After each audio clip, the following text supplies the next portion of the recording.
us good land for our heritage. We confess that we have not always used it well, nor have we always treated each other with the love that you demonstrated in your love for us. We ask that you would make us mindful of your favor, make us eager to do your will. Bless our city with honorable industry, sound learning, and virtuous manners. Save us from violence, discord, and confusion, from pride and arrogance, and from every kind of evil. Defend our liberty. Fashion us into one united people of many kindreds and tongues. And I pray, Lord, that tonight you would endue with the spirit of wisdom those under the sound of my voice who exercise the authority of government, so that there may be justice and peace in our homes and on our streets. Amen. Amen. Thank you, Reverend Stahl-Smith. I think those were perfect words for tonight, and we appreciate your taking the time to join us. Thank you so much. And now Commissioner John Tovey will lead us in the Pledge of Allegiance. If you can, well, I will stand. You follow me, please. I pledge allegiance to the flag of the United States of America, and to the republic for which it stands, one nation, under God, indivisible, with liberty and justice for all. Thank you so much, Commissioner. At this time, we'll consider any adjustments to an approval of the agenda.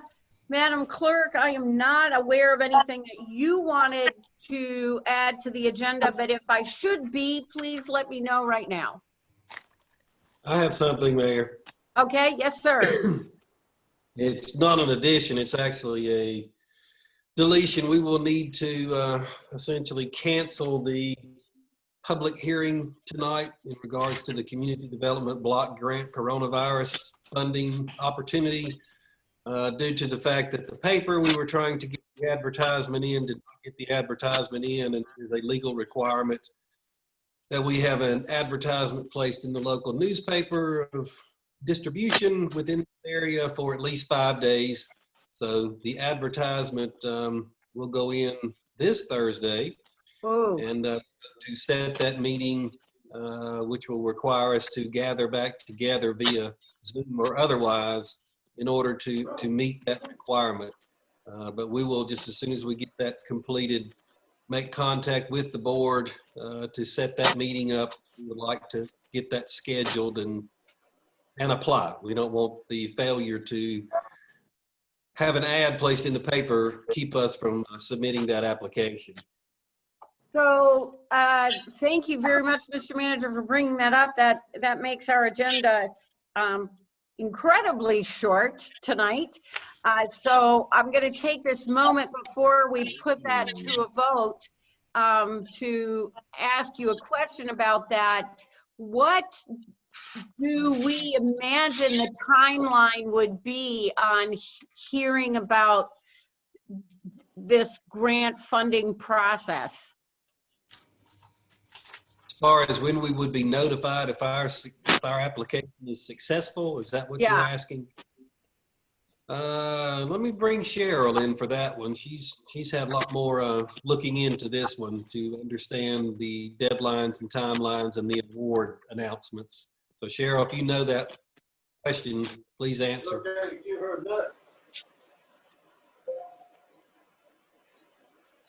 Yeah, so hopefully we'll be notified by the maybe December. Oh, wow. So in terms of trying to get help to people in the near future with respect to the impact of COVID and bills and rental assistance, this is still quite a ways off. It is, and of course a lot is dependent upon the review time from Department of Commerce. Okay, excellent, thank you. So we have an adjustment made by the manager. Are there any other adjustments to be proposed by any other members of the board? Yeah, the only other adjustment that you would need to make to the agenda is to basically add adjournment at the end instead of recession. Sure. Absolutely, got that. Anything else from anybody else on the board? Okay, then I need a motion to adopt the agenda with No, the, Jackie, yes, Jackie. Well, yes, ma'am. Is it appropriate to ask about the local government COVID money that we got from the county? We can ask that, I think, later, because right now we're looking at specifically what's on the agenda. Just so, are you saying you would like to have a discussion added to ask about the county money? Yes. Okay. Do we have to do that as a formal adopting to the agenda, Madam Clerk? Okay. So we have a suggestion by Commissioner Gilreath to add a discussion about the COVID funds. That's the CARES Act money that's distributed by the county. Added, we have the removal of the public hearing. And of course, we aren't going to recess. We're going to adjourn because we don't have a public hearing to vote on. What is the pleasure of the board? Motion to accept. Okay, that was a motion by Commissioner Bullock. For those of you who are not familiar, I have to do every vote by a roll call because we are assembled by Zoom. So going from my right, Commissioner Gilreath. Yes. Commissioner Fields. Yes. Commissioner Bullock. Yes. Commissioner Tovey. Yes. Commissioner Bridges. Yes. Mayor Pro Tem. Yes.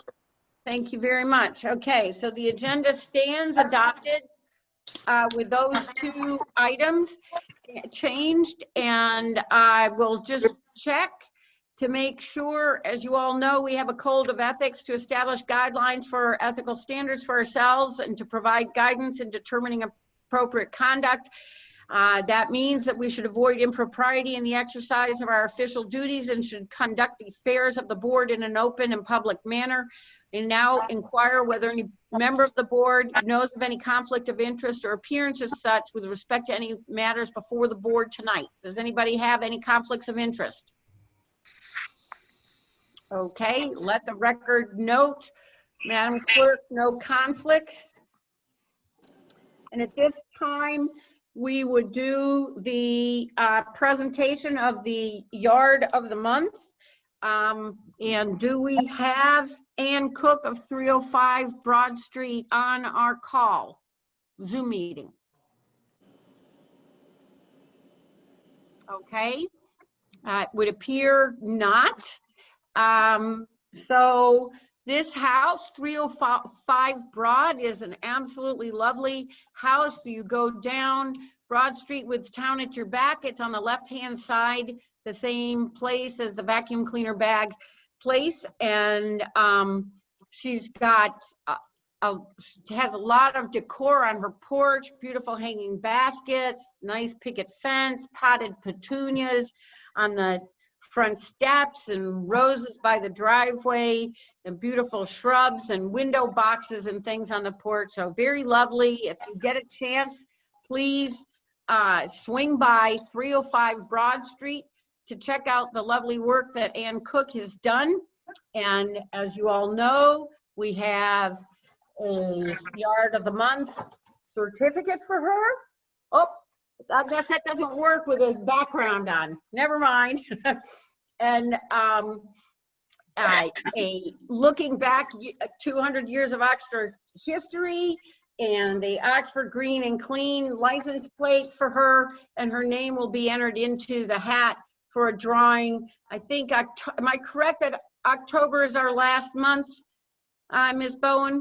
So we have one more month, and so we have 6 months of Yard of the Month, and then there will be a drawing for Downtown Bucks from $15 up to $75 for everybody who was received an award. So let's give a virtual round of applause for Ann Cook. Thank you, everybody. I appreciate that. And now I invite Fire Chief David Cottrell to do a presentation. Board members, am I correct in thinking, Chief, that you're going to be sharing the screen and putting your presentation up? Perfect. And board members, you also received this in your agenda packet. So if you had a chance to review it already. Take it away, Chief. We're looking forward to hearing what you have to tell us. Okay, can you hear me? Yes, sir. Okay. First of all, good evening. Glad to be here to present this to you. A little background. The Office of State Fire Marshal was actually in Granville County a couple of times, the last time being in June to rate all the volunteer fire departments. Each volunteer fire department in the county was a Class 9 ISO grade or PPC grade. I'll explain that in a second. And we were last graded on March 23rd, 2015. So we're due. They try to be on a 5-year schedule. So as an expectation for that, I was talking to the manager and told him what we probably were going to receive a letter pretty soon saying that we're going to be graded. And he wanted to know where we stand and compared to where we stood. So what I did was prepare a little summary of our past ISO inspection or PPC inspection and what the low-hanging fruit was and how we could actually improve from last inspection to this inspection. If you look at your shared screen, you'll see the PPC summary report, which is the Public Protection Classification Summary Report. Like I said, it was delivered on March 23rd, 2015 by the Office of the State Fire Marshal. And as we go along, we'll talk about it a little bit. This is the background. The Office of State Fire Marshal, OSFM, collects and evaluates information from the fire department. They look at the fire department, they look at the water system, and they look at the 911 center, and they see exactly where you stand as a fire department and the service you can provide. From the call taken, from the second you call 911, how 911 handles the call to the time they dispatch us to how we handle the call once we get on scene. And once we get there, they compare our capabilities to our water system. If you got good water and a poor fire department, you're not going to get things done. If you had a good fire department and poor water, you're not going to get things done. So I'm not going to read this to you. You have this in front of you. You can look through it. But we're going to just kind of step to the next page. This is the information they collect. This is their data collection. Emergency reporting is 3 points for a total of 105 points is what they're looking for.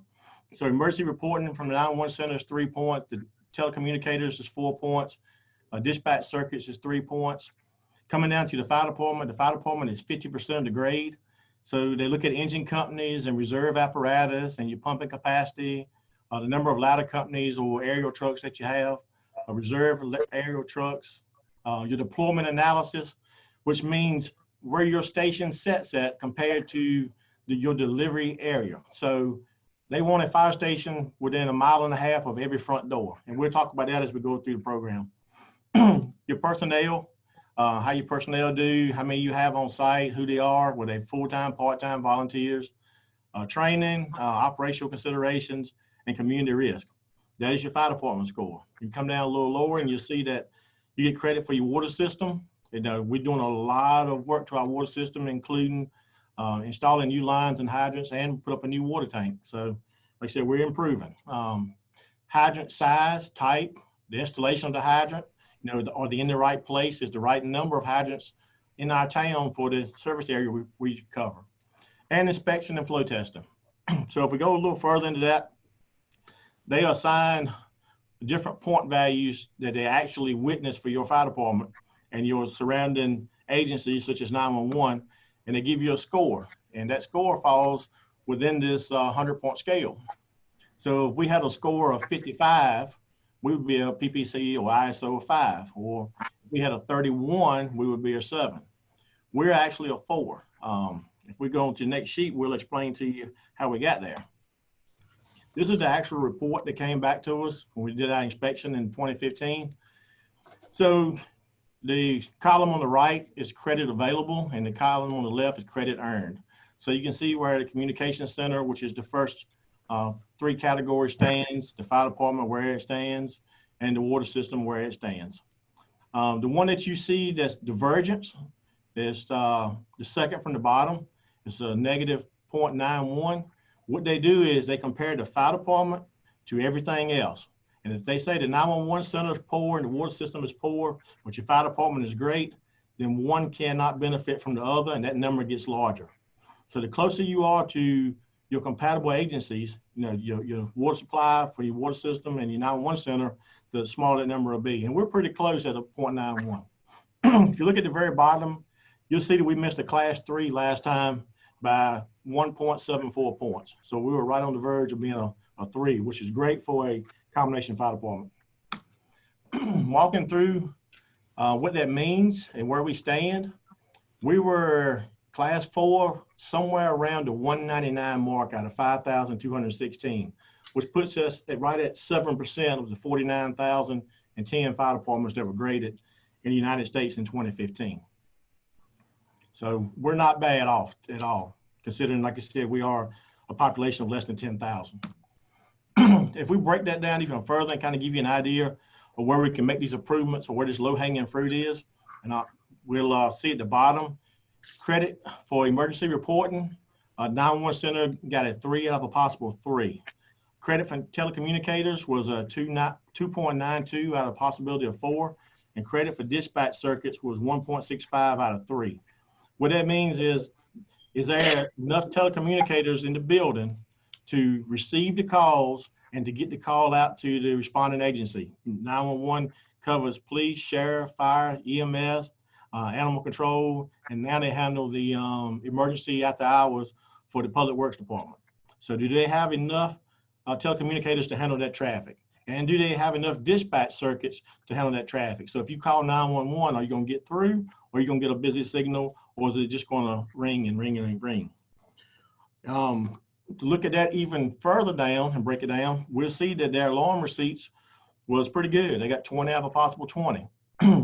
Alarm processing, there's room for improvement, 12.95 out of 20. And the dispatch protocols or the EDPs, actually what they follow when the call comes in, that was 0 out of 20. They have changed all this. They have made improvements since the 2015 last some date that it came in, actually did the survey date. 911 has adopted enhanced 911 for both fire and EMS, and also for public safety, for police, and for handling traffic for as far as animals, animal control. They've got a set policy now. They got cards they go by. So when you call 911, you have a set response, a set number of questions, a set type of questions. So every call is handled the same. So that's a change they made. Communications, telecommunicator training and certifications, 20 out of 20. They did good on that, did well on that, as well as their education and quality assurance. They're actually going back and checking their calls and saying, did we handle this the right way? So out of 100 possible points out of that one, they got 72.95 or 7.295 for that possibility of having 10 altogether. So they have made that improvement. I expect the 911 center to be at least a 9, if not higher than that, on their next inspection. Looking at the fire department, credit for engine companies, we were maxed out at 6, which means that they look at our fire department in that area and they say, okay, you have this number of buildings and your largest buildings require this type of fire flow. And fire flow is the gallons per minute used to extinguish a fire if the fire was fully involved. So we've got roughly 6,250 gallons per minute available in our station, combining all our pumps together. So we maxed out on that, which was good. We don't have credit for reserve pumpers because we don't have a reserve pumper. Reserve pumpers have to be ready to go, which means that we have to have extra air packs, extra hose, extra equipment. It has to be maintained and stored and ready to pull out of the station at a moment's notice. The sheer maintenance of that and the upkeep of it is not worth the half point for us. If we were a large fire department like Raleigh and they had trucks that were going out of service every day, they would have reserve pumpers sitting there to fold into that loop, so they always had a truck in service. We have one station. We keep our trucks in very good shape compared to the age, and we've done well replacing them in the last 10 years, so we're good on that. Pumping capacity, like I said, we're 3 out of 3. Credit for ladder service. What ladder service is that they look at you, if you have greater than 5 buildings that are 35 feet in height, or those buildings are 5 stories, you need a ladder truck. And we have that. Matter of fact, when I came into the fire department 25 years ago, we did not have a ladder truck, and we received an inspection, and we were getting ready to lose the rating we had at the time, which was a 7, because we didn't have an aerial truck. An aerial truck was purchased in 1997, delivered in 1998 to combat that. And our last truck, which was delivered 2 years ago, actually helped us with that. So if we have a second station, we can relocate and meet those geographic area requirements. So we're getting that a little bit further down. Credit for reserve ladder, like I said, we don't have that because same reason we don't have reserve pumpers. We use what we have in the station. Credit for deployment analysis. Yes. Somebody say, okay. So deployment analysis is where your station sets at compared to where it needs to be. That's that 1.5 mile that we were talking about for engines and 2.5 miles for ladder trucks. And we'll talk about that as we get into the later pages. 34 and 35 slides will cover some of that.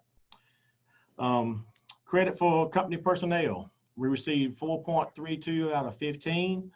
A lot of that goes back to the combination fire department and the number of hours of training that are put in between the full-time, the part-time, and the volunteers, and the fact that the state and also ISO, which is national or federal, looks at it and says that it takes 3 volunteers to equal 1 full-time employee. So no matter how many hours of training that person has, a full-time employee that is sitting at work waiting for the call is worth 3 volunteers that are responding from their home. So credit for training is 4.02 out of 9. Same thing as we have a variance of training between everybody involved, and we don't have a facility on site, and we're going to look at that. Operational considerations was 2 out of 2. So total credit for us at the time was 31.49 out of 50. Looking at this is how it breaks down. Facility training is maximum point credit is 35. We receive 0. We don't have a facility on site. That facility has to be a burn building or a tower for rescue or some type of elevated structure, at least 35 foot tall, that is approved as a burn building for the state. We don't have one local. The closest one that we have will be South Boston, Virginia, or back towards Danville. So we didn't have any credit for that. It's a large investment, and it's a large maintenance cost every year to keep it up. So as long as we're able to get 4 or 5 houses a year to burn to train our membership, we're going to find other ways to make up those point losses. Company training was 48 out of 25. They want firefighters to have 240 hours of training annually. So basically 2 hours for every day the firefighter works, which is 10 days a month, 12 months a year. That's 240 hours. That falls on the backs of the part-time and the volunteers. Most of our part-timers work in another fire department. It could be Durham, Henderson, Wake Forest, places like that. So they can bring hours to us from those agencies and help max those hours out.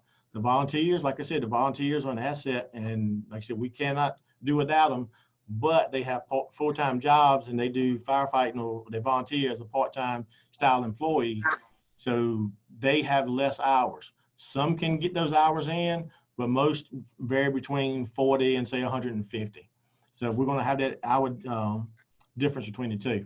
Classes for officers at the time, the classes we had did not count towards the NFPA 1021. Since then, everyone in the fire department that's an officer is now certified to at least Officer 2. So we'll get maximum credit on that for next time.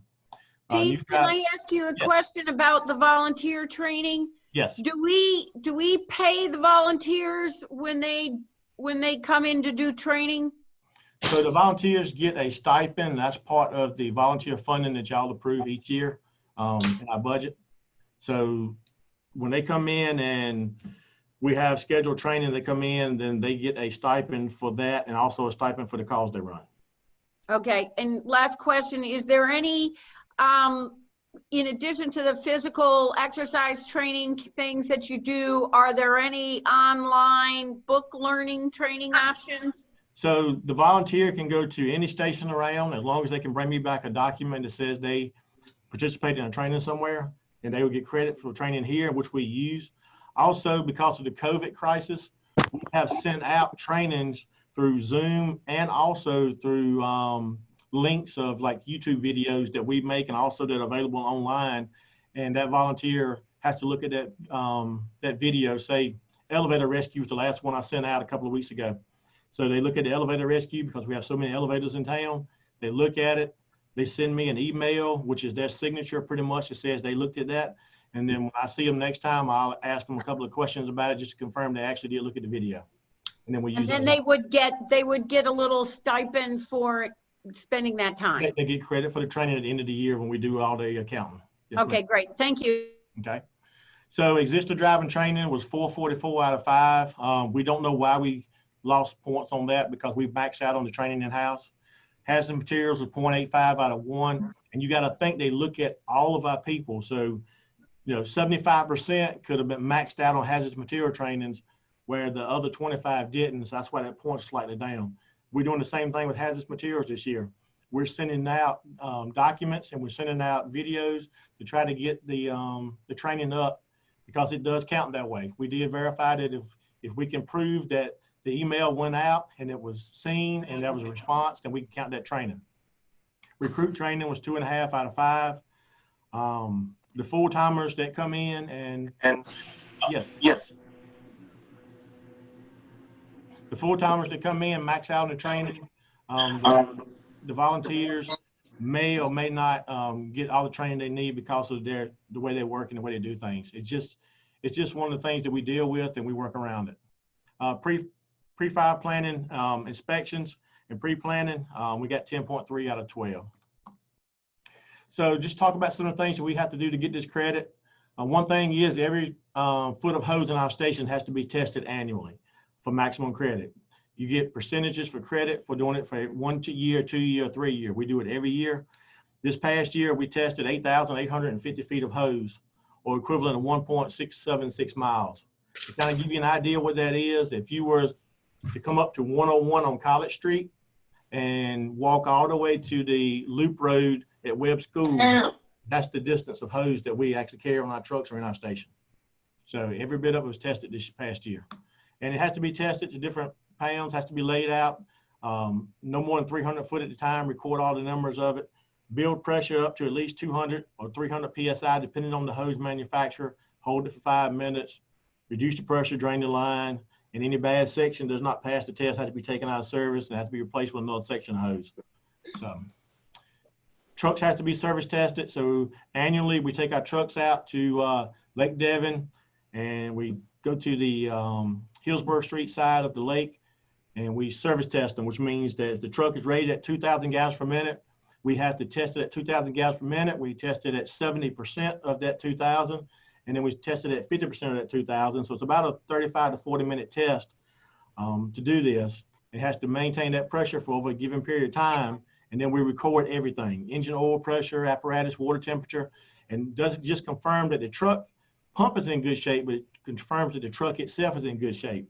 And then there's a test that we do, which is the excess power test, that shows that we have reserve horsepower, so that truck is always capable of powering the pump that it carries on itself.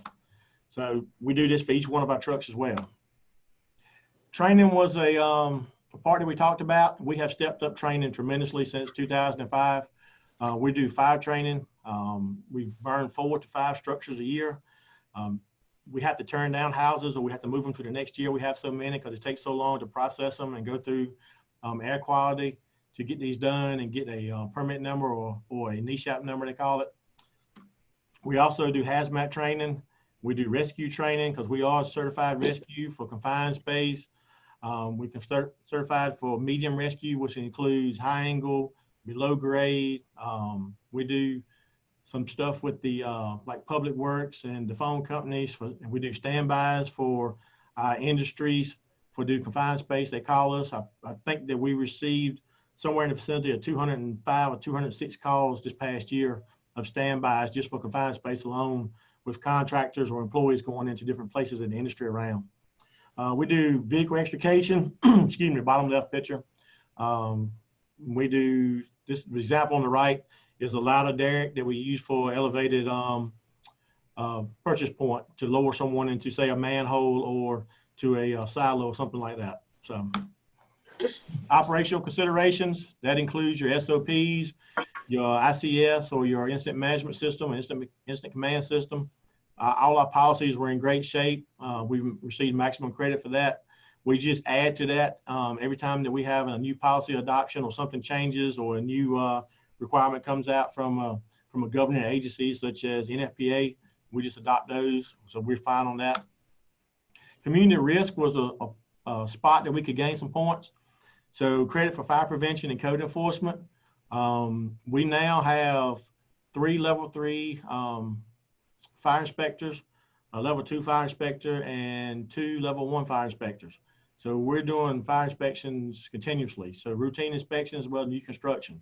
So we feel comfortable that number is going to jump dramatically. Record keeping is done to the state satisfaction on that. We got software that we're using for that. Actually, we asked for new software this year on the budget because the old software is now unsupported. Fire safety, public education, 1.20 out of 2 points. We did a lot of training with the kids and with schools and things like that, but they want you to have the certification in order to do the training to get maximum points. So we went back and we have 7 people now that are currently certified with the CPS, so they can actually deliver that under that protocol or that standard. Credit for fire investigations, we got half a point because we didn't have at the time what they considered to be a full-time fire investigator because we didn't have that one person. That's all he did. I did the fire investigation as well as another gentleman, but since we were considered to be administration or as an engineer, we only got half a point. They have changed that now, and as long as our certification is valid, we will get full credit even though that's not our primary job, it's our secondary job. So out of those points, we got 3.09 out of 550. That's going to go up dramatically. We'll show how that happens. If you look here, we're now going to different places. We're going to do community fairs, job fairs. We're going to open houses. We're going to career days at different schools. We're taking our smokehouse, which is the bottom right-hand picture, out to different locations such as childcare and pre-K and meeting with the kids and talking to them and recording the numbers. The big thing here is recording the numbers. We actually have started doing an open house and a lot of you have come to that. So we're able to credit that. We have kids coming to the fire department and we're bringing daycares and special interest groups to the fire department and we're doing training. That has slowed down a little bit in the last few months just because of the COVID crisis. But we found other ways to do it. Just today, we delivered education materials to every school in Granville County. We've been doing that for the last 34 years, as a matter of fact. What happens is, letters are sent out, we receive donations from various industries and businesses around town and around the area here, and then they donate the money, that buys the education materials for the schools, and then we deliver it to the schools. The difference this year is the way schools are in session, out of session, we had to contact Stan Winborn with the school system and deliver it straight to the central office to let that agency get it out to the schools so the schools can get it to the kids because it's just different. We're in a different time right now and we're trying to adapt for that. I also was contacted by a teacher and that teacher wanted to know what she could do to educate her kids at home because she was actually doing Zoom meetings with kids at home and hearing smoke detectors going off in the background and different things going on or seeing things on the Zoom camera. So I sent her a big folder of information that she can actually use and teach from Zoom from her home to the kids that are at home to educate them on smoke detectors, battery change outs, and educate the parents and whatnot. So Chief, yes. related to that, if you're interested in doing any face-to-face with some kids, the Boys and Girls Club has gone back to face-to-face Okay. on a limited basis. So they might be an option. And if I can ask you one quick question. Yes. This is going back a few slides. When you were at the slide that was on the inspecting the apparatuses, and you were discussing testing a vehicle, how often do you do that type of test? That test is annual. Okay. But we put our hands on every piece of equipment in this station every day. So in the morning Right. from 7 o'clock till about 8:30, everything that we own is touched to confirm that it's in service for the upcoming day. and that is put back in service from the previous day. Okay, Because we never you. want to be caught with a quote, our pants down and not ready to go out and do what we're supposed to do. So that's the very Okay. first thing that's done in the morning. thank But you very yes, much. and we also test our lighters the same way. Our aerial truck has to be tested by a third-party agency that comes in annually in October, and they test our lighter truck and they give us a report, and we keep that on hand as well. Some more things we do. We're involved with Safe Kids. We have a car seat checking station here at the station now that has changed. And then if you look at the top right-hand corner, we do free car seats. We've got Hot Wheels cars that we give out to kids that come by the station, or if we on a call and the kid is crying or needs something to calm it down, we've got stuffed animals. We have a smoke detector program that includes smoke detectors that are free, as well as carbon monoxide detectors. And as of the last 2 years, we have been getting donations from Walmart of sleeping bags for our homeless population. And as we find a need for those, then we pass them out. There's one on each fire truck, and I keep one in my the truck I drive for the city. So if I run across somebody, then I can pass it out if needed. So we're definitely getting the community involved. Like I said, we only have a certain number of people working each day, but we try to do as much work as we possibly can during that time period.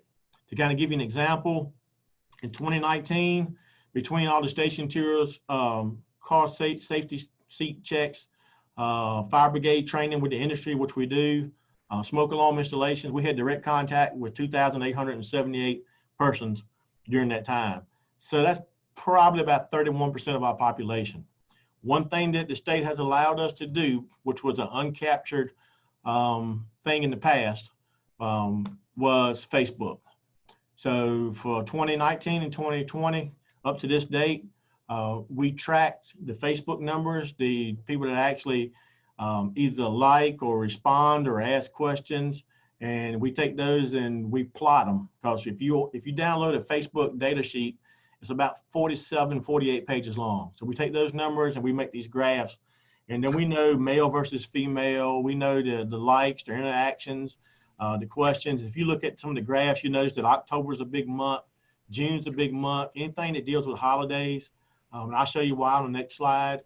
But if you look at the one on the right-hand side of this slide, this is our last post. Because of the COVID crisis with Clayton Fire Department, they had 17 firefighters that were affected by COVID tested positive. We actually changed the bulbs on our station from blue to red, just in honor of those, kind of a solidarity type of thing, to say that, hey, we support you. You know, we know what's going on. And since Friday evening, we've had 13,073 likes.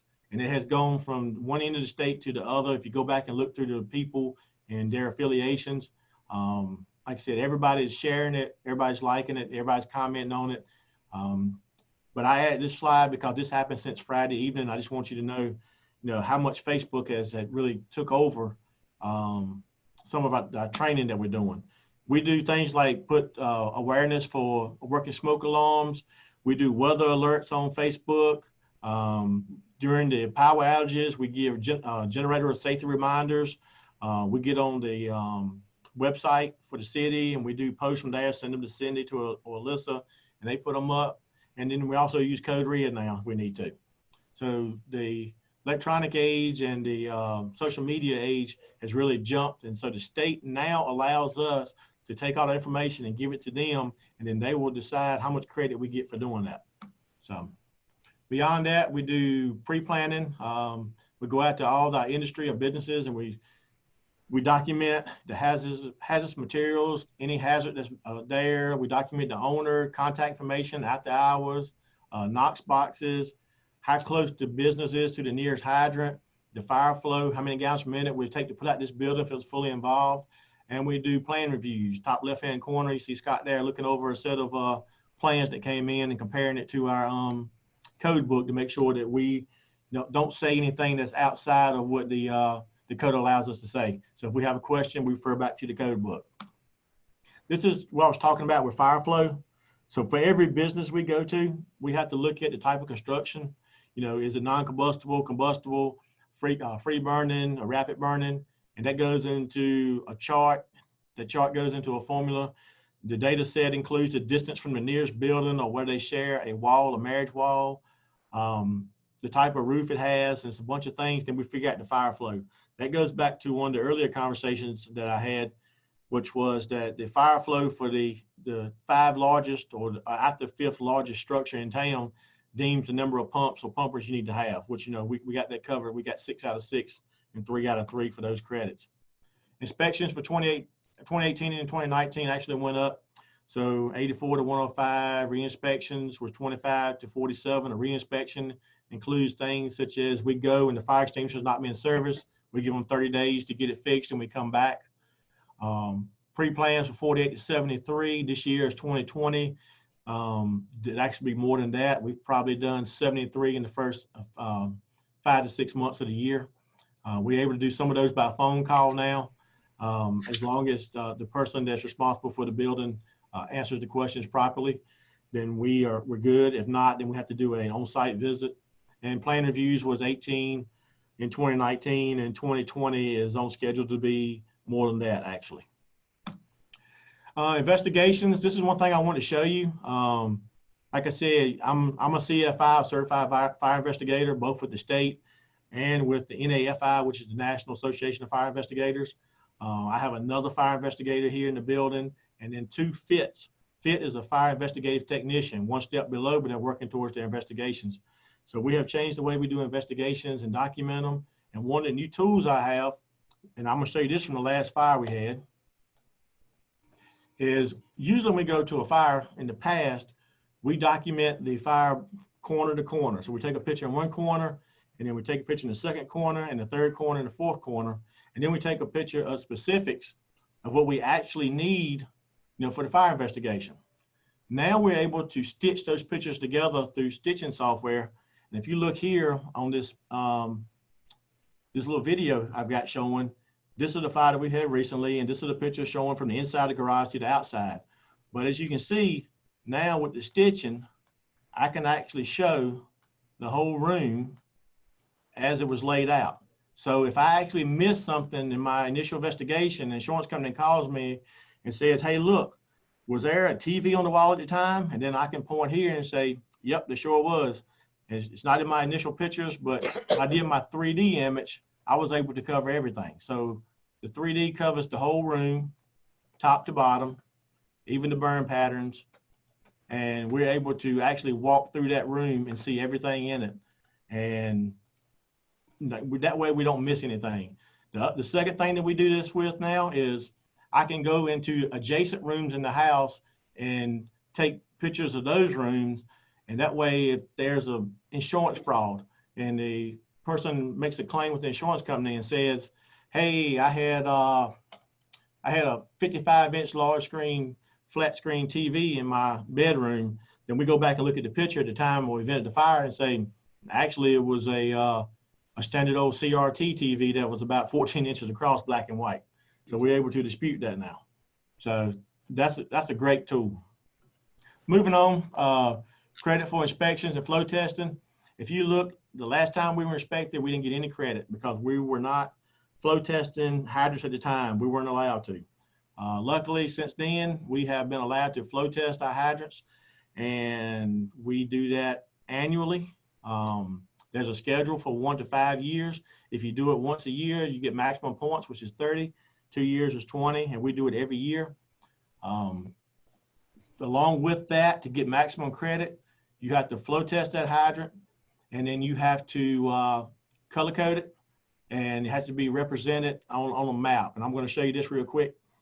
We've got about 638 hydrants in our district. If you look at the chart on the left, every hydrant has its own hydrant flow report. It shows what the hydrant actually flowed when we tested it, which was 1,454 gallons per minute in the case of this blue hydrant. But the AWWA, the American Water Works, allows you to flow that hydrant down to 20 PSI, the minimum they want you to flow it to, so you don't cause issues for your water system. And with that corrected flow, to do that, you put it into a Hazen-Williams formula, and actual flow for that hydrant was 5,314.7 gallons per minute. So that hydrant falls into the class AA, which is blue, and that's how we paint the blue hydrants. If it flows between 1,000 and 499, it's a green hydrant. Between 500 and 999 is an orange hydrant, and less than 500 is a red hydrant. Luckily, with the work that's going on with the water system to date, we're probably going to lose all but 3 or 4 red hydrants. Everything is going to at least improve. The blue ones will remain blue. Everything else will probably improve a little bit with the number of water lines that are going in and the upsizes that's being done. So the water system credit that we didn't get before, we're definitely going to get next time. So, Chief, yes. related to that, though, I've seen that there have been a number of old hydrants removed and new ones put in, but of course that puts you back a step with respect to painting the lids. Right. And so is that going to be an issue, or do you have time to get that back up to where you want it to be before the folks come in? So I've had the conversation with the inspectors, and they understand and they accept improvements are improvements. And what they said was that if they come in and that hydrant hasn't been flow tested or hadn't been painted when they come in for their inspection, they will use the old data, which is the minimum data. So it may be, 1,100 gallons per minute. Well, we know it's better than that, but they're going to take that number there. And they're going to take the location of it, because most of the old hydrants that are being taken out, the new hydrants being put in the same spot or the opposite corner. So the locations hadn't really changed a lot, other than a couple of additional hydrants that were added to places like Taylor Street and Thomas Street. So we actually got some new hydrants there. Right, but you'll still get credit for Yes, ma'am. having done the work. Okay, Yes, great, ma'am. thank you. And the good thing about that is we hadn't flow tested. We're doing maintenance right now. We're actually cutting around them, weeding around them, painting them, the ones that need painting, but we're not flow testing them because the numbers are improving every day with each new water line that's put in. So we want to wait till the water work is done and then come back and flow them. That way the numbers don't change from the time we did it last week. So we're giving that little room to do that. So all those are mapped. We went out and GIS'd or GPS'd each hydrant and applied it to a map. So that's shared information for the city, so they have it. But we took that a step further, and we actually put it on an app, and that app goes to all of our volunteers, full-time and part-time. So when 911 pages us out for a call, they actually get a text, and in that text, it shows the location of the call, the location they're currently at, no matter where they're at. It draws a line from their location to the location of the fire, and then populates that map with these hydrants, so they know that that's a green hydrant here, it's a blue hydrant there, a red hydrant there, and actually gives them real flow data. So that's available to everybody in the fire department. So we actually push that information out as many ways that we possibly can for the most usage out of it. Deployment analysis, and I kind of say this to the end. This is what I was talking about. So if you look at the bottom paragraph, it says determination is made of the percentage of built upon area within 1.5 miles of the first due engine company and within 2.5 miles of the first due ladder company. So they want a fire engine to be stationed in a station within 1.5 miles of every front door. And they want a ladder company to be staged within 2.5 miles of every front door. So we got 8.15 out of a possible 10 there. And the reason I got the question mark is we've got a lot of development going on. Hatches Creek PUD. We've got the one on Highway 96. We've got the one on Ivy Day and Country Club. And then we also had Oxford Park that was done. And when you look at all that, even though we're good now at 8.15 out of 10, these areas are actually going outside that limit. This is the map that we drafted. So driving miles, the yellow is 1.5 mile from my station, and the blue is 2.5 mile. So Oxford Park is currently outside that range now. Ivy Meadows is going to be right there on the line. It's still within the boundary, but it's on the line for the 1.5 miles. But Hatches Creek and the Meadows of 96, it's going to be outside the 1.5 for sure, and in one case outside the 2.5 miles for the aerial truck. So we're going to watch this. We're going to see how it develops, how it's going to affect us. It probably will not affect us the next rating that we have, which should be this year or at the latest beginning of next year. I'm waiting for a letter now to let me know when the date's going to be. But it's probably not going to affect that because they're not built yet. They're not built upon. But in the future, whoever's here, whether it's me or somebody else, needs to be looking to see if those developments are coming and a station is going to be necessary. The one good thing about it is we don't have a crystal ball that tells us which development is going to come first, or how many houses are going to be there, or how well it's going to be built out, or if there's going to be a new development somewhere else on this map that's not shown currently. But as it sits now, there's an area across from the old Walmart in Roses that actually fits the need for both of those developments. So instead of having to do 2 stations at the same time, 1 station would cover both those areas and keep them inside that 1.5 mile and 2.5 mile area. So that's one of my jobs here is don't just handle what's happening today, but also plan for the future. And with fire departments and apparatus and stations and manpower, the future is not next year. The future is 3 years from here or 4 years from here. So I always have an eye to it. And like I said, the timeline is going to dictate that. If the development speeds up, the timeline speeds up. Development slows down, then that particular station construction or whatever could be pushed back as well. It's dependent on the need at that point. One of the things that I look at is that versus manpower versus the service we can deliver. We're here for the community, and that's the bottom line, the way I look at it. So that's pretty much it for the presentation, but I will answer any questions anybody has. I have a question. Yes. I remember a presentation, Chief, where you had indicated that trying to get volunteers is tougher now than at an earlier time. You know, and when you made the comment that 3 volunteers sort of equate to 1 full-time employee, right. It seems to me that the volunteers are even more at a premium, especially when it doesn't seem like there is as much interest in being a volunteer fireman. It's so nationally speaking, roughly 73 to 74% of the firefighters in the nation were volunteer. That number is steadily declining. People have other interests. People used to be able to leave work during the day or during the evening and run a call, and employers not letting them do that anymore. There's all kinds of reasons. The requirements from the governing agencies, the state or NFPA or whoever's going to, the city itself could put requirements on them. But the requirements have really jumped. Like I said, the hours now between the volunteer and the paid guy really are not any different. They still want the 240 hours. They still want the hazmat training, the firefighter training, the pump training. But the volunteer has a harder time getting it than the paid guy does. Because I can take a guy that's working 24 hours and I can schedule fitness and training each day as long as we don't have a call, so he can meet that mandate. But the volunteers, if they can't meet the hours, then they're not eligible for the insurance, not eligible for the life insurance or the other benefits. So the state says, okay, if you can't meet these minimum requirements, then you're not a safe firefighter. So it's getting harder for the volunteer to volunteer. So, and that's something we combat all the time. We do a lot of word of mouth. So we put the word out as much as we can that we're seeking volunteers. We actually just interviewed 3 in the last month that we were holding on to because of the COVID. We don't want to bring anybody else into the station right now because of it. But we interviewed them. 2 of them are on the department right now.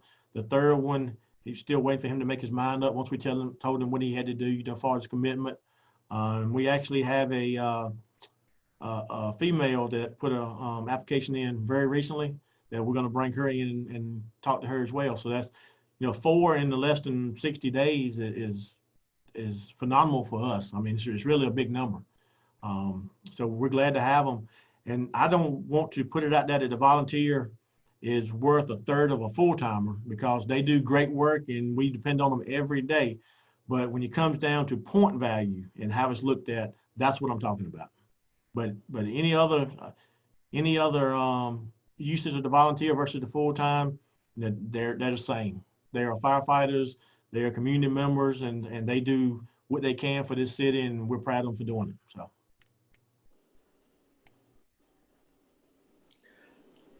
Unmute yourself, Jackie. Commissioner, does that answer your question?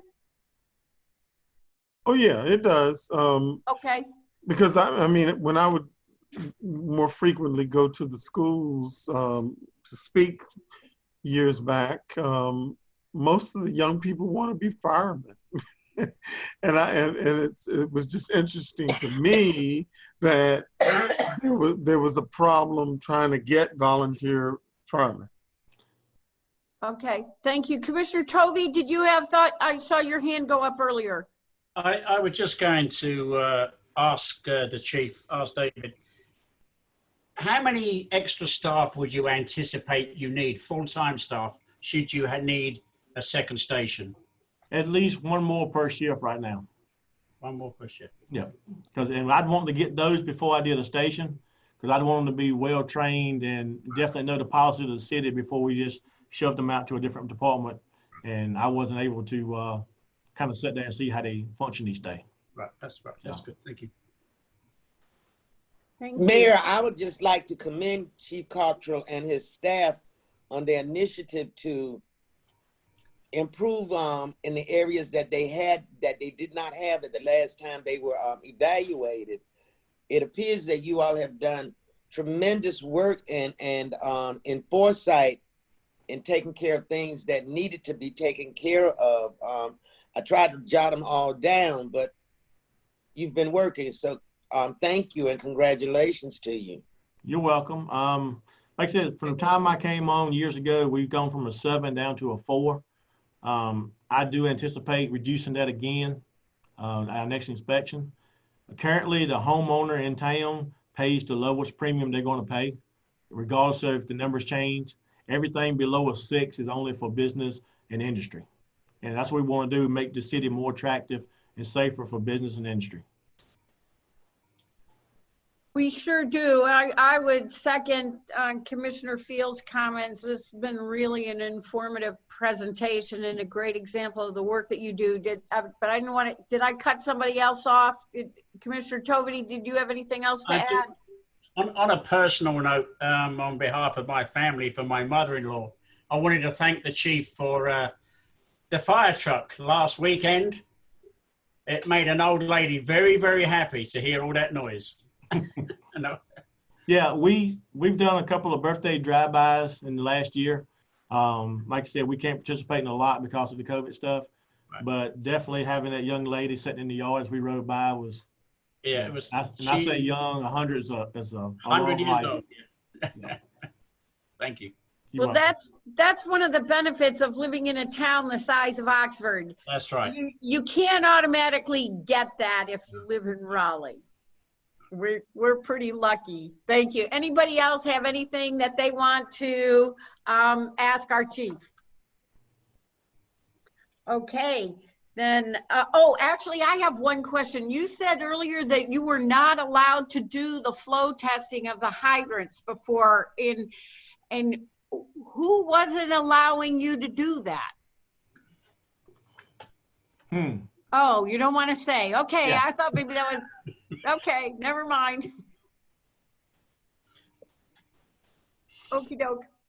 Thanks.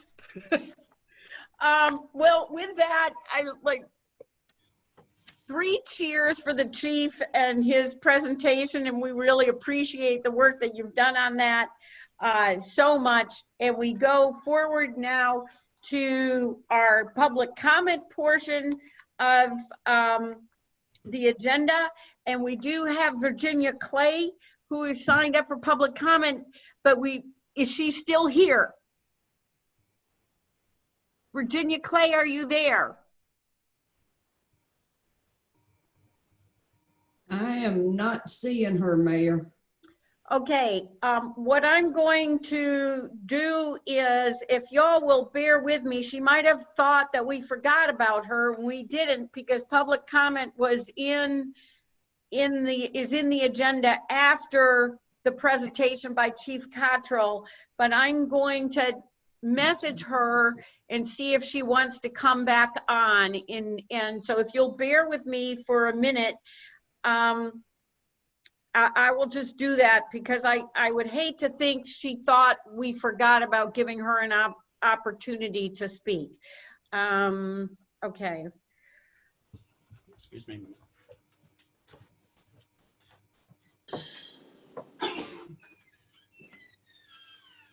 These are the difficulties with a Zoom meeting.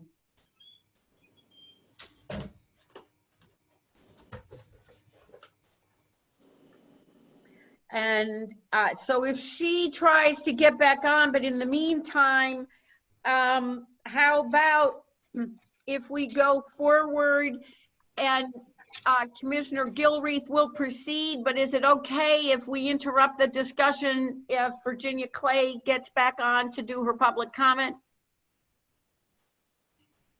Yes. Sure. Okay, okay, that's great. But in the meantime, so that we don't keep anybody waiting, we'll proceed. And Commissioner Gilreath had asked that we add a discussion about the CARES money that was distributed from the county. And so I'm going to give the floor to you, Commissioner Gilreath, to ask whatever questions you would like. Okay. One, I was just curious if we have received that money and what are the plans for it?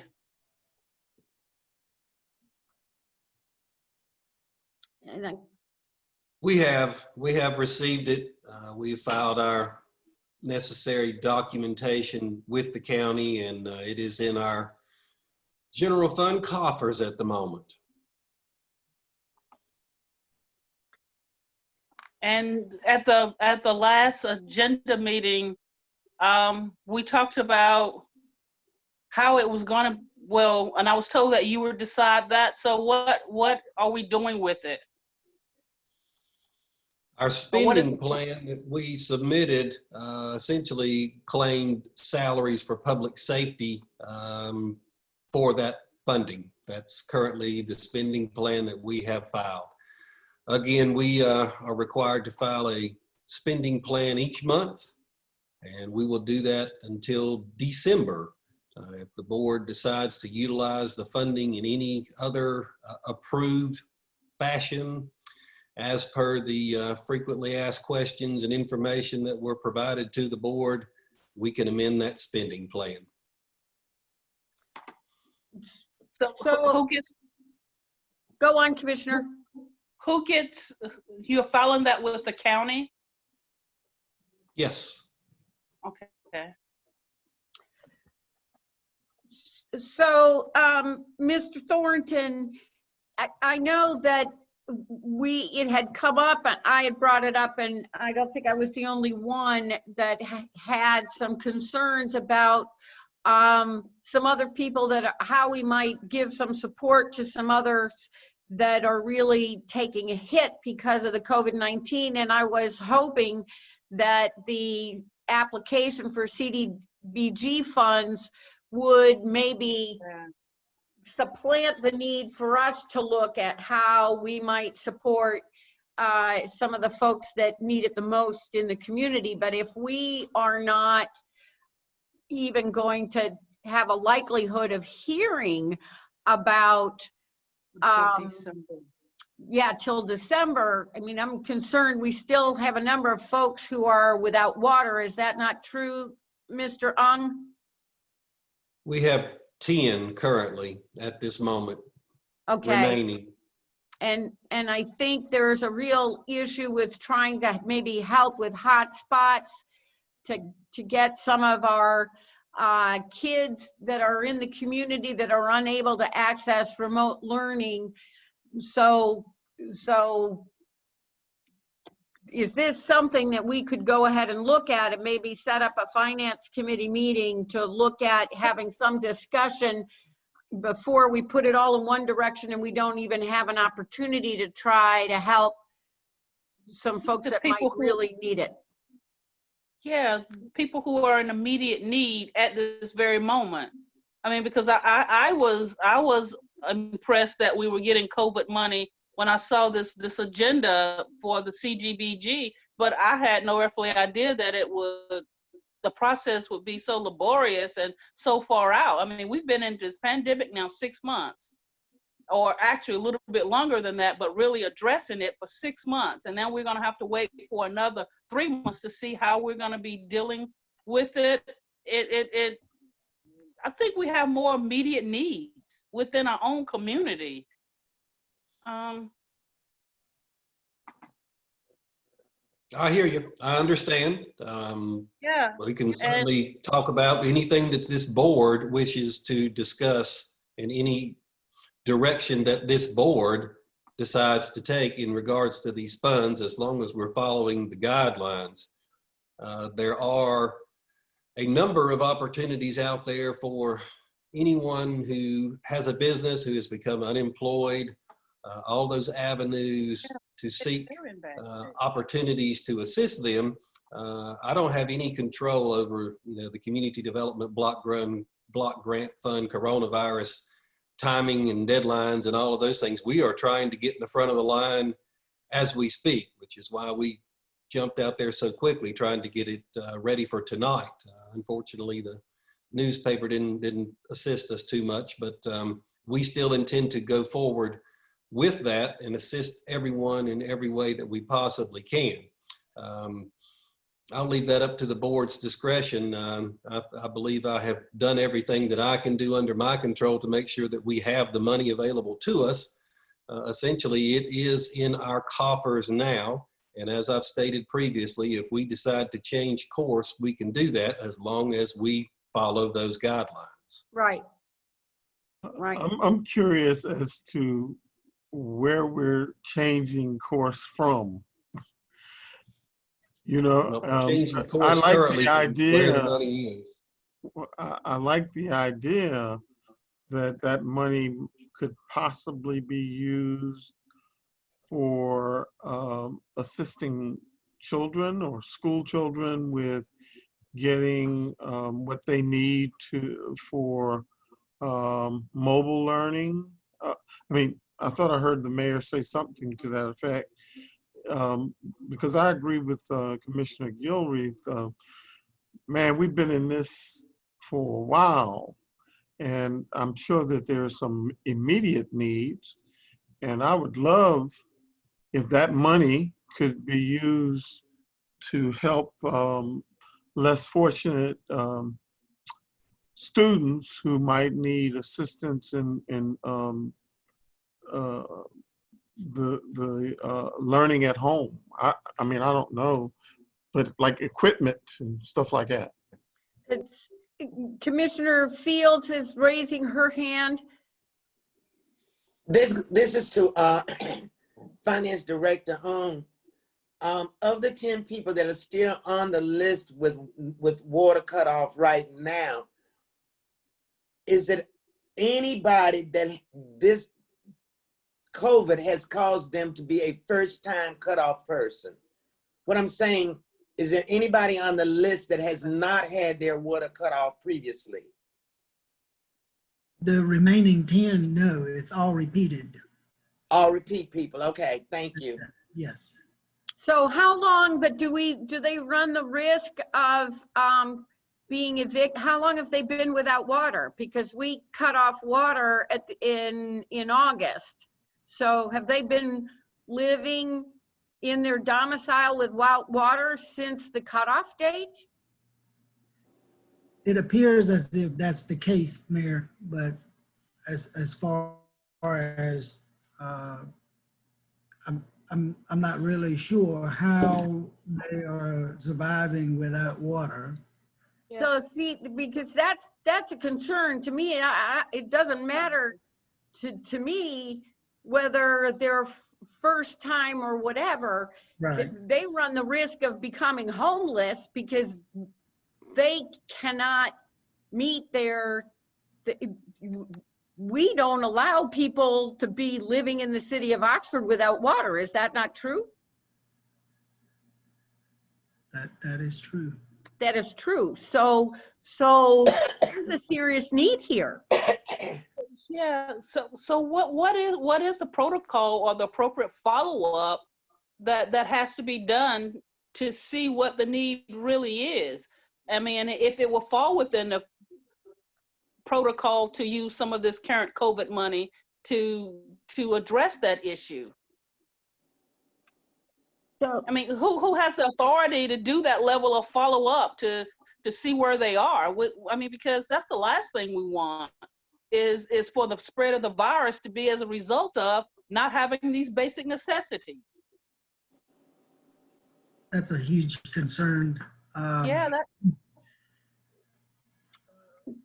Mr. Manager, I yield the floor to you as there's stipulations on not that we have to abide by, and that is to replace the revenue loss on this particular funding.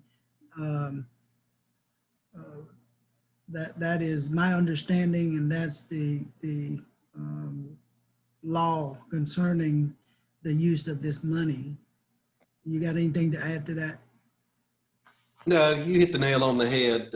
You know, it's not to be used for revenue replacement, and But I would have to there is review that information once again to determine whether or not that is considered revenue replacement. There is a program that Raleigh has enacted that has No, an ma'am, it's Wake County. I believe it's Wake County that Wake has the County, program, not necessarily Raleigh. Thank you, I stand corrected, but can we not look at, so my suggestion would be to schedule a finance committee meeting to discuss these issues, but one of them could certainly be Wake County, you're absolutely right, has set up a program that helps, that does small grants to help with utility payments, and I'm not sure if they also have rental assistance in that program, but there is a model out there, and I believe the city of Raleigh is doing hotspots. I don't know if it's with this money, but maybe we could get some information and bring it in. It doesn't mean that we need to take all of the money to apply to this, but maybe we could take a small portion of it and look at the feasibility of creating some type of program that can help our folks keep their water on, or if they're having problems with other utilities. We know for us who's got the water cut off, we don't know about anybody who might have electricity cut off or hotspots or something to help with the internet. I mean, do we have a working relationship with our county DSS, just in our health department? I mean,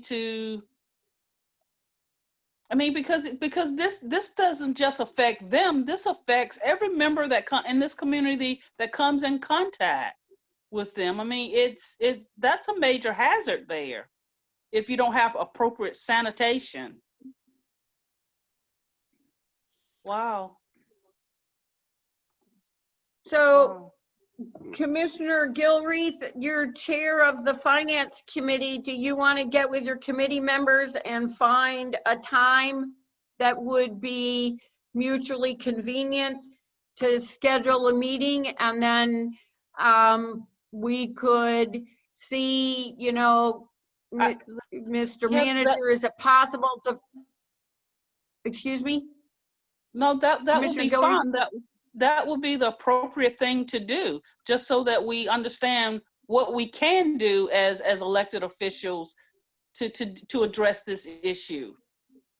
So sure, I mean, and somewhere I do have the information about what has happened in Wake Forest. I think I mentioned it before.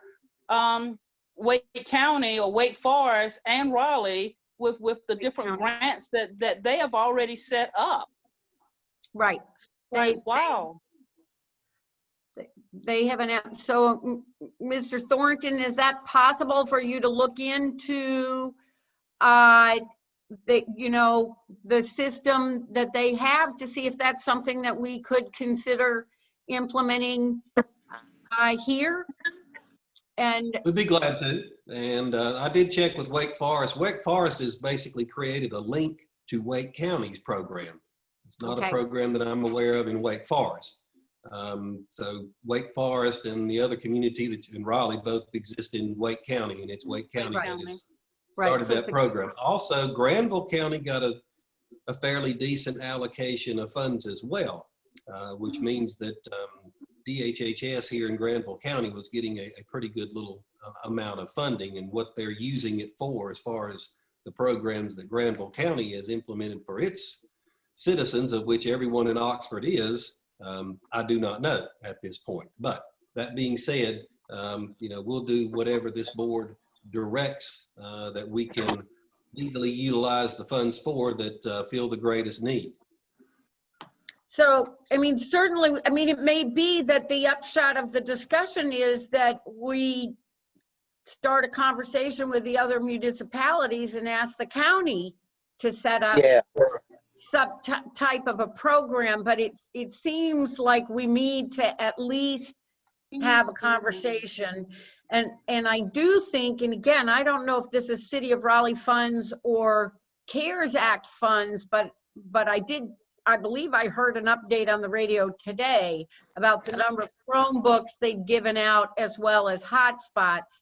And so again, it's possible that it's not feasible for us to look into, but looking at the fact that we have a 26% poverty rate right here within the city of Oxford limits, it certainly seems like we ought to at least look at whether or not it's possible for us to offer some kind of help, if it's not, but rather than saying, oh, well, it doesn't seem like we can't, maybe we can look and see if there's something that we could do that could help some of our folks living right in the city of Oxford to make sure our kids are able to stay connected. I mean, exactly. Something as simple as, I've had some health issues most recently, and I had an option of getting some therapy at Duke and I opted not to do that because I knew I needed to bring my insurance dollars back to Granville County. And it was something that I knew that I could get done here in Granville County because I wanted to make sure that I benefited my community as best as I could in the way that I could. And so I knew I had insurance dollars. And so I wanted Granville Medical Center then to provide my level of PT that I needed. And it actually worked out better for me. I mean, so I think we all need to start thinking in that fashion. What can I do to benefit my community as a whole? Because when we have those little Saturday, falls or whatever, we need something local. We don't have an urgent care right here available to us. I mean, so it would be Granville Medical Center for those small issues. Wow. Anyway, I'm sorry. okay. Thank you. Is there anybody else that wants to make a comment on this issue that Commissioner Kilreath brought up? Okay. The only thing I Yes. just want to say, where, this money that they're providing as a result of COVID seems to me ought to be used for those who most need it.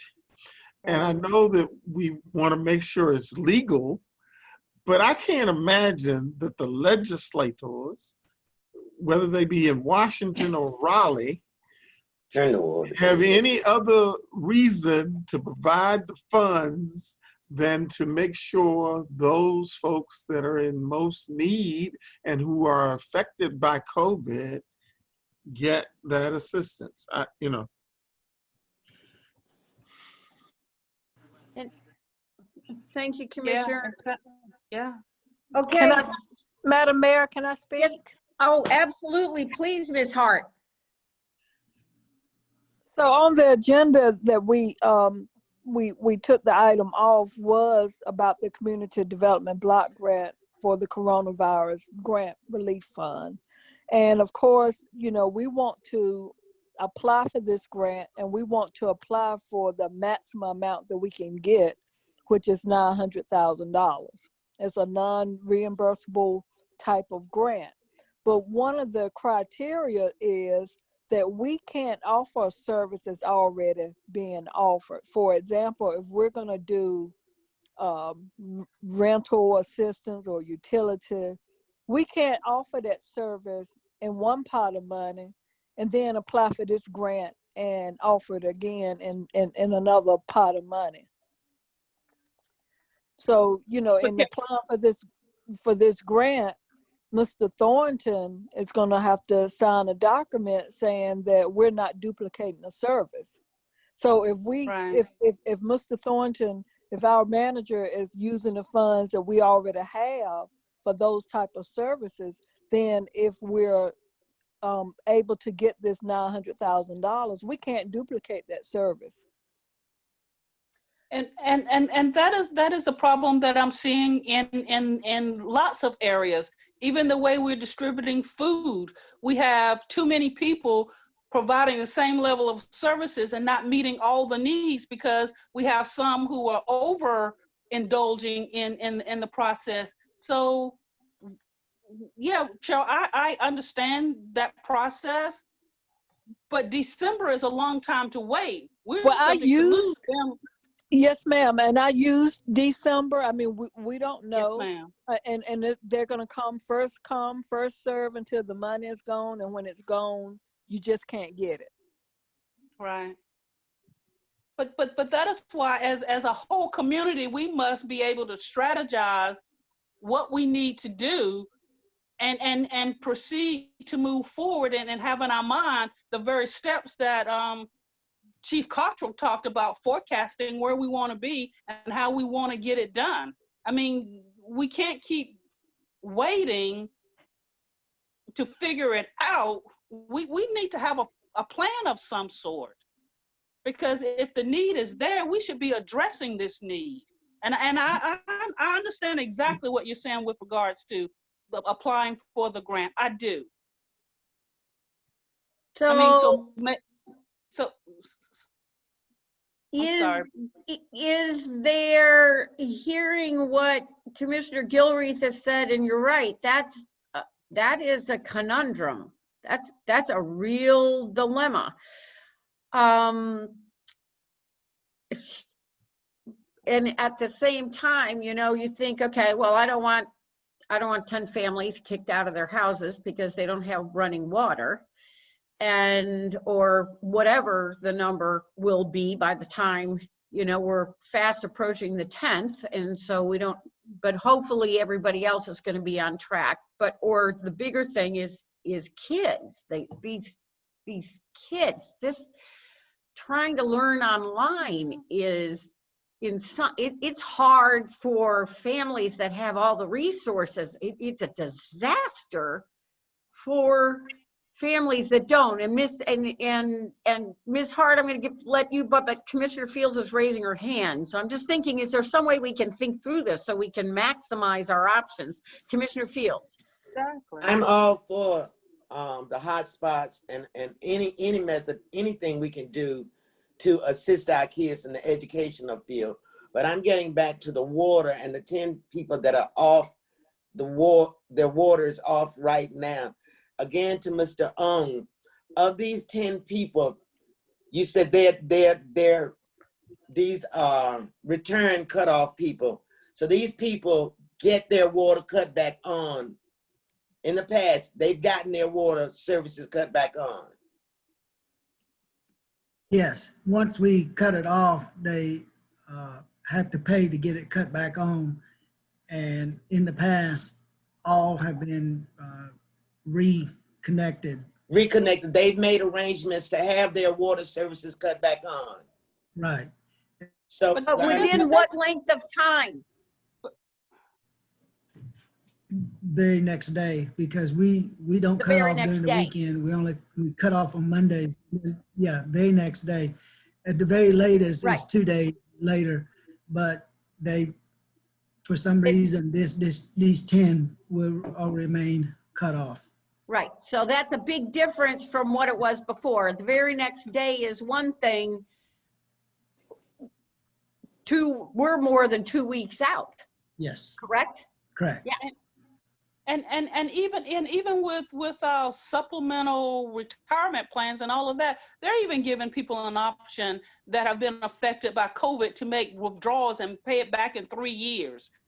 So, and then it won't be taxed if you put it back within that 3-year period. I mean, so all of these things are available. I mean, so have we even followed through to see if it is COVID related? I mean, it's one thing to be late and your water has been cut off, but it's something totally different if you don't have a job now because of COVID. Or maybe you were employed by one of our small businesses that are struggling right about now. And so you no longer have a job. Wow. Those are very valid concerns, and It seems to me this is a category where, getting back to Teresa, and the Finance Committee needs to do some field work and as a committee come together and come up with some ideas or formulation as to where we're gonna go, you know, which avenue we're gonna go in, because we could be here all night with the pros and cons and as to how to go about servicing our citizens best. Exactly. And not duplicating ourselves and causing us to not be able to receive future monies because of what our actions are today. So if I'm in line, I would suggest that the Finance Committee get with, of course, our manager and our finance director and formulate a plan, a system as to what would be the best method to use this money. And certainly, I would certainly just add, I mean, I think what Ms. Hart brought up was huge. And so you would want to make sure she was at that meeting to be able to add her input on, because there, you know, it might be that we talk about a small portion of the money that, you know, I don't know, maybe 10,000 that can help some very immediate needs without changing the majority plan. But we could have that discussion with Ms. Hart, thinking of knowing what she's trying to do with respect to the overarching CDBG application, that perhaps there's a way of addressing some immediate needs without cutting her grant application off at the knees. It may be something as simple as, I think Teresa said Wake Forest did, give the citizens contact the county. See, is there a link, a way that we can link our citizens to what the availability of the county? Because we still have a lot of citizens in Oxford who, for various reasons, don't realize that they can reach out to the county for assistance as well as the city. That's just food for thought, because we still have citizens that didn't take civics in school. I'm gonna leave it at that. Right. And maybe didn't qualify for social services type assistance, but now because of, they may qualify for it. Yeah, we you know, if we could, out of your committee, come up with information also. Right. A method, you know, a method to utilize the finances, but also a method to educate our citizens on the availability of other factors that are out there for them. Okay, so Commissioner Gilreath, I'll let you work with the manager and your committee members to identify a time to have some discussion, and particularly if we need some additional information to bring to the table to give the manager and anybody who needs to find additional information out time to gather that. And would love to have Ms. Hart be part of that also. Absolutely. Absolutely. And if I may, Mr. Manager, do we think that this is related, but not directly to the Finance Committee meeting, related to the aborted public hearing session. If it gets in the paper this coming Thursday, so in 2 days, correct? Do we want to wait all the way for our public hearing until October, or because we want to go ahead and try to set up a Zoom meeting that would make it easy for everybody to assemble and have that public hearing? Okay, I just want to make sure that we're all on the Yes, same we need to page. move forward quickly due to the timelines established as far as submittal. Okay, so do we need to discuss tonight a date for a Zoom meeting, a Zoom public hearing, or do you want to wait until you've had a chance to discuss that with staff a little bit further? Let's discuss that with staff and absolutely make sure that we're getting it in the paper this time, and we'll immediately make contact with the entire board and suggest a date and time. Okay, excellent. It should be quick. It should be, 10, 15 minutes at most. Great, thank you. Commissioner Gilreath, is there anything else that you need to say on this topic? Well, I'll get with Alan at some point then to set up the meeting, and Cindy setting up the budget meeting with Quan and Danny as commissioners. Yep. Okay, that's great. Thank you. Well, thank you very much for bringing that up. That was a robust discussion. And I did hear back quite a while ago from Virginia Clay, who was our person that was signed up for public comment. And she said she would pass since she had pulled herself off the meeting, and maybe she'll do public comment next month. And I apologize, Ms. Bowen, I completely forgot to say, had anybody else requested to be on public comment? Okay, good. Then with that, we go forward to the consent agenda, which is simply to approve the finance report and the August minutes. And what is the pleasure of the board? Question. Yes, ma'am. With regards to our finance report, is it possible for us to get highlights or forecasting or hot spots that would lend itself to a certain degree of transparency, so that anybody who's participating in these meetings actually know that either the city's in absolute wonderful shape or that we have some trouble areas, and we will know these things in advance, and the community will have access to that information pretty readily. I would like for us to do more than just have a consent to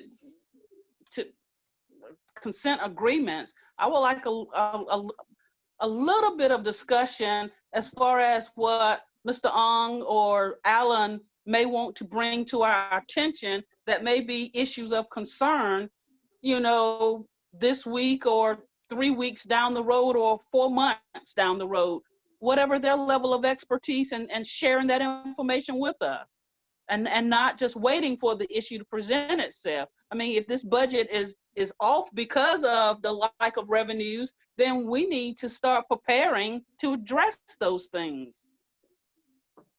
So am I understanding your comment that while the budget report, the finance report, is on the consent agenda tonight, are you requesting that going forward, starting in October, that the finance report be removed from the consent agenda? Exactly. And our finance director make, a small report to go along with that? Exactly. Okay. I mean, I think Okay, that would lend itself to a high degree of transparency across the board for each board member, and it will have a high degree of accountability for all of us. Okay, so help me out here, Madam Clerk. Do we entertain this question now or proceed with discussion on the consent agenda, and then I bring it back around to Commissioner Gilreath's question. I'd go with the question now and then go back to the consent agenda. Okay, thank you. So board members, we have this isn't a heavy duty action item. This is just a point of order kind of action item. A request from Commissioner Gilreath to have a short finance director report to go along with the hard copy, to pull it out of the consent agenda going forward after tonight. What say you? So obviously to Commissioner Gilreath, she's right on my right and she says yes. So we go Yes, to I'm sorry. Commissioner Fields. What do you think? Yes. Okay, Commissioner Bullock. I'm not opposed to it, but I would also say we could look at doing that on an as-needed basis without building back into an every month issue. Okay, so we've got a kind of a middle of the road comment. Commissioner Tovey, what say you? Oh, you're on mute. You, sir. John. You need to unmute. Okay. I'm unmuted. I sort of agree with Commissioner Bullock. When we had our in-person meetings, we used to get a verbal financial report from the finance director along with the written report. Correct. So maybe that once we get back to, shall we say, proper meetings, in-person meetings, that the finance director could give the verbal report as well. And like you said, any concerns. Right. So, I'll go with the motion. Okay. Okay, thank you. Commissioner Bridges? Yes. Okay. Am I missing anybody? I'm Mayor Pro Tem, you're down there. Okay, I'm sorry. You keep dropping to the bottom of my screen. Mayor Pro Tem, what say you? I don't have a problem with it either, but as Commissioner Bullock stated, maybe not every meeting, because previously we had a long report every meeting, and then Mr. Fung was doing highlight. So, certainly I think we could go back to that, but I'm not in favor of a complete report. No, I'm not. Yeah. So you're in essence saying highlights. Correct. Yeah. If needed, I mean, And that's what I'm asking. Okay, so we have Commissioner Gilreath, Commissioner Fields, Commissioner Tovey, and Commissioner Bridges saying highlights at meetings, and we have Commissioner Bullock and Commissioner Harris saying only if needed. So what I'm taking out of this is short highlights from Commissioner Ong at the meetings, but not a full-blown big rock, just hitting the hot spots with his hard copy. Right. Correct? Oh, Yes. okay. Director Ong, Mayor, and not Commissioner Ong. Oh, Yeah. He got promoted. well, there you go. I apologize. Well, we should never think that we're worth any more than a single member of our staff, because we know that without them, nothing gets done. So, Yep. Hawk, if they make you commissioner, you're already overpaid. So we don't have to. That's the truth. Madam Mayor. I'm sorry. Yeah, I Madam, apologize. Madam Mayor, can I make a comment, please? Yes, please, sir. I really appreciate Commissioner Gilreath's desire to know exactly, whenever issue comes up. However, I do want to say that I'm privileged to work under a man who also signs the check, and he knows as much as I do. Every Friday, there's not a check that goes by without his signature as well. So we're only 2 months in, and if we're already over budget, I think both him and me would have to look for another job. Okay, Yep. I'll add a little something to that. We won't wait for a formal meeting if we see a significant financial issue that we need to inform you of. You'll be informed of that information immediately. So if there is any question that any board member has about any individual line item or revenue source or expenditure or anything else, please get in touch with us and we will clear that up immediately, and we will not wait for a board meeting potentially 3 to 4 weeks away. okay, that's great. Well, then I have one question right now. How is it that the governing body is spending, we're at 41% of our budget when we are Same only answer is at- same answer as the past 3 years. That is where we typically take a large hit immediately for insurance. Okay, Our general liability is budgeted there, and typically that is a pretty, significant expenditure, getting close to 6 figures. So it takes an immediate hit at the first of the year, as well as our membership to the league, to the School of Government, and a few other places that come due at the first of the year. So that is why that one shows up every year looking like that. It evens out over the course of the 12 months. Okay, that's great. I apologize. I did not remember that.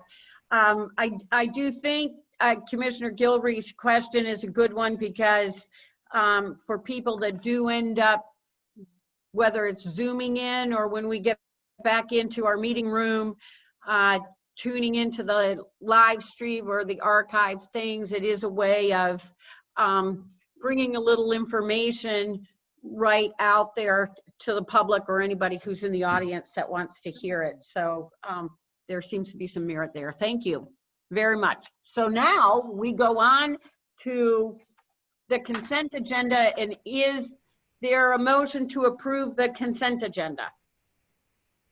Motion to approve the consent agenda. Okay, any other discussion? And if not, then I will start with Mayor Pro Tem. What say you? Unmute. Mayor, I can have aye. okay, Commissioner Gilreath? Commissioner Fields? Aye. Okay, Commissioner Bullock? Yes. Okay, Commissioner Tovey? Yes. Commissioner Bridges? Aye. Okay, that's great. So the consent agenda stands approved. And with that, we go to Commissioner comments. Mayor Pro Tem, is there anything that you would like to bring up? No, ma'am. Okay, Commissioner Gilreath? I think I've done enough tonight. Okay, thank you. Sorry. No, never apologize. That you were hired to represent the people, or elected, excuse me. I'm getting everybody. I'm good, thank you. Great. Commissioner Fields? Just one question to the manager. With the change in our gyms being opened back up on a limited or whatever structure they're on, what was the outcome of our discussions about the gyms that were That's a good question. that were not following the guidelines previously? Well, our city attorney's on here. I'll let him dive in with that one about what was done previously. Of course, all that changed last, whatever day that was, Wednesday or Thursday, with the governor's moving to phase 2.5. Yes. That basically allows 30%, I believe now, for gyms. But as far as what took place or transpired prior to that, he can probably fill you in much better than I. Well, I was just wondering, was there any consequence to their breaking of the law? In essence, not following the guidelines. Mr. Burnett? Yes, ma'am. Can y'all hear me? Yes, sir. Yes, we found out that the one owner that was charged was not even the correct owner. I had the chief of police went around to all of the establishments, reiterated to them what the guidelines were, and he told me that they were in compliance at the time, and then the law changed, And I'm really not sure how many of them are even open now. The guidelines didn't really change, and they could have been operating all along. And why they chose not to operate, I don't really understand that. But the only thing that really changed about the guidelines was the necessity of a doctor's note, which was really not a problem as far as we were concerned. But nothing. The one person that was charged, they had to dismiss his case because it was not the owner of the establishment. But the chief and I talked about this, and he felt like everything, they were all complying as best they could. I think the overall use of the gyms has not really gotten back to where it once was. And, but as far as the people being charged, that really wasn't something that we wanted to get involved in. We talked about it, but it was more of a responsibility of the county than it was of the city, we found out. Okay, thank you. Mm-hmm. Okay, thank you. Do you have anything else, Commissioner Fields? No, that's all. Okay, Commissioner Bullock. Nothing. Okay, Commissioner Tovey. I have one thing. I've had some correspondence from a city resident concerned and complaining really about, I don't know what we can do about it or the chief of police can do about it. The number of the traffic hazards near the cookout. She's concerned that the cars are lining up and backing out onto the main road there. She brought it to my attention, so I said I would mention it. I don't know if there's anything we can do about it. The number of cars that are, she's worried that they're coming out and backing out into the main road on Industry Drive there by Cookout. Be terrible. So I don't know whether the chief can have a look at it, send a car around there sometime. I'm not sure. I did say I would mention it, so. Yep, Mr. Manager, can you put that on chief to the chief's attention? Yep, we'll discuss at our staff meeting tomorrow morning. Super. Thank you. Thank you. Great. Thank you so much. Commissioner Tovey, anything else? Nothing else, no. Okay, Commissioner Bridges. Yeah, I mean, on that same line, since you're going to be meeting with the chief, Mr. Manager, would you also, and I'm sure you've already done it, but discuss with him what would be a good date for public safety committee meeting to talk about procedures that the police department has put together in terms of dealing with folks in the public. I mean, I don't know how many videos we have to see on television of people dying at the hands of police. I believe Pew probably was the last one I saw.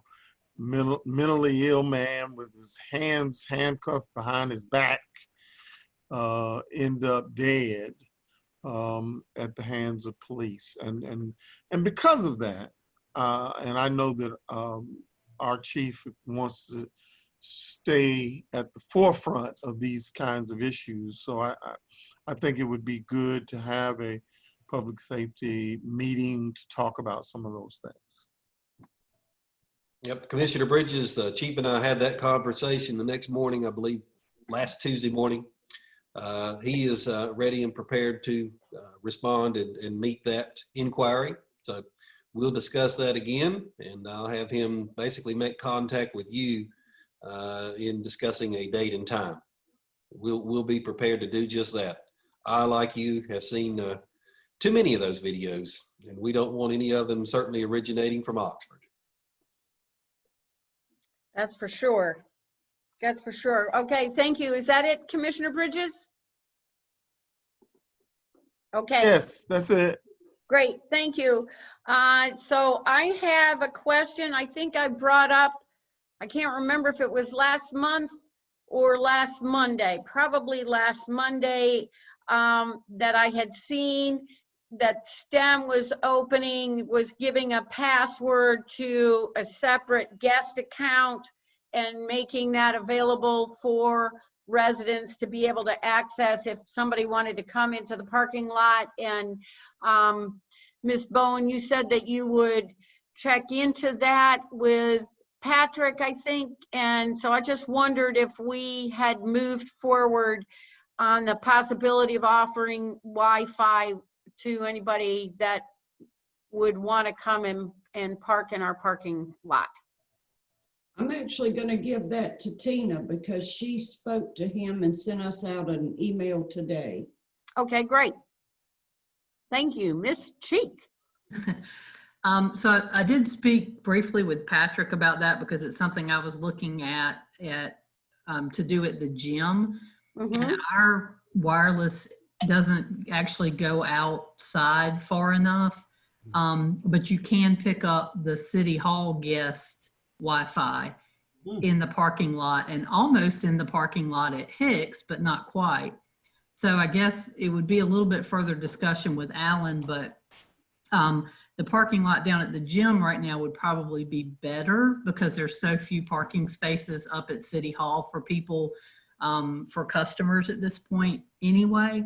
So we can certainly talk about that. I think there's a $600 or $800 cost for external Wi-Fi, but that could possibly be paid for with CARES money. But again, I want to make sure we're doing that correctly, and that would be speaking with Alan. I feel like to make sure that would be within those constraints. So there would be a possibility to do it down at Hicks, and potentially, I mean, it would be tough at City Hall just because of the parking. Even if it were only 1 or 2 people, you know how precious those parking spaces are up there. But I think it's definitely something we could move forward with. Oh, super. Thank you. And Mr. Thornton, do you have anything to add to that? I will add to that Patrick and I talked briefly today. He is coming back Thursday and meet with myself and a couple other members of staff in regards to not only that, but some other security enhancements that we may need to make sure that we do our best to not wind up like Rocky Mount did week before last, and that we're doing everything that we can do to protect not only the information of the staff and personnel, but of the public that we have here. We're going to do everything that we possibly can. It seems like cyber attacks and those types of things and hacking have gone up as more people are stuck inside by the coronavirus and got more time on their hands. So, you know, we want to make sure that we remain as safe and secure as we possibly can, which may mean that we need to add a few more enhancements to what we have currently. So we're having that conversation Thursday. Okay, excellent. So if you'll just be so gracious as to kind of keep us informed, that would be great. And I would appreciate it. Does that mean that, just let's say, because I know that we set up a separate option, so there was a guest option for people who came into the building and needed the internet, that is separate from the access that city staff has. So are you saying that even if nothing was done, we have a need to look at making that guest option more secure? Yes, I'm also saying that, you know, we need to make secure all of our functions. Everything is now, you know, done via computer, electronic means, and stored data, and people's personal information and accounts and all those types of things. We're looking at, have we risen to that challenge? Are there things that we need to do in addition to what we've done? There have been a number of advances in technology over the years. People get smarter. We want to make sure that the defense system that we have is keeping up with that pace, so that we don't wind up with WRAL or anyone else out in our parking lot wanting to interview people about the lapse in security that we have. Absolutely. We want to avoid that if at all possible cost. Okay, yep, absolutely. Thank you very much. I appreciate that. response. Is there any, so do you have anything else in addition to that, Mr. Manager? Do you have anything that you would like to add? Just a couple of very, very brief items. Be on the lookout. We'll be in contact with the board in regards to the scheduling potentially of a couple of meetings this month for committees, including potentially the Public Works Committee and the Real Estate and Property Committee meetings. So just be on the lookout for notices of those. That's all I have at the moment. Okay, excellent. Did we want to have any discussion about whether or not, now that the governor has lifted the order from 10 to 25 inside, is there an interest for you, Mr. Thornton, and members of the board to consider going back to being in the boardroom? Yes. Okay. We got one. Other colleagues? You know, I wouldn't have a problem with that as long as we exercise the same protective things. I hate to. I want to still be 6 feet from folk, and I still want to wear a mask. We do that in the courtroom, and I don't think I want to change that right now because the numbers are still going up. I don't know. Are we at 190,000 people yet? And I like all of y'all, but I want to stick around for my grandbabies and other folks. So if we're gonna have meetings at the board, we got to make sure we got seating that's far enough apart, and we have to continue to exercise caution. At least that's what I want to do. Okay, that's important. I'm sorry. With Commissioner Bridges that wearing masks, as he said, it better be 6 feet apart than 6 feet under. Okay, that's very apt. Thank you. Yes, Pat, you have a comment. I'm with those two. I'll be glad to get back with you all, but let's wait a little while longer. To be 6 feet apart up there at City Hall, we would be scattered out. At least this way we can see each other face to face. I mean, I'm for staying on Zoom a little while longer. Okay. Commissioner Gilreath? Zoom for a while longer.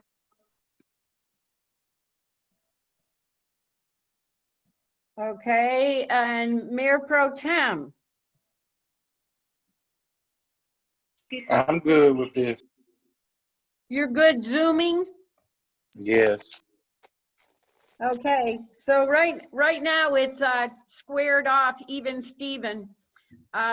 So what I would like to suggest is, I mean, certainly I don't have an interest in pushing anybody to come in if you don't want to come in, and at the same time, with the questions raised by Commissioner Bridges, maybe at least we can entertain some discussion. The manager and the clerk and I can talk about if we would come back at some point, how it might look, and we can throw that out for the group to see. I know that the county board is met in the same room, and they let people in the community Zoom in by audio, and so that they are in the room and they're spaced out and able to see one another. So the last thing I think any of us want to do is push somebody to be in a situation where they're uncomfortable, and at the same time, maybe we can have a little discussion here at City Hall looking at the logistics and throw something out, and